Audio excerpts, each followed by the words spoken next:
Hey there, Kim. I wasn't quite sure what you meant based on your message.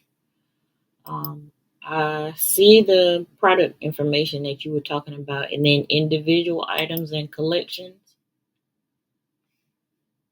From what I understood, when you were clicking on one of the collections and you go to add it to the cart,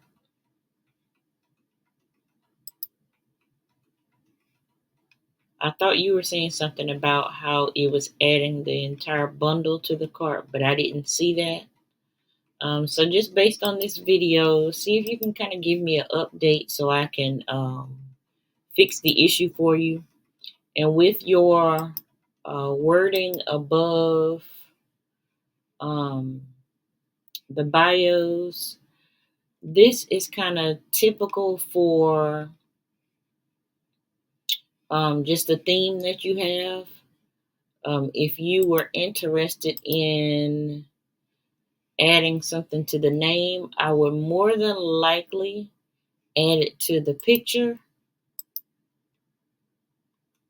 instead of trying to manipulate this. This just goes with your theme, kind of based on your text. And I just wanted to make sure it was ECU instead of ECSU. Go Vikings. All right, chat with you soon.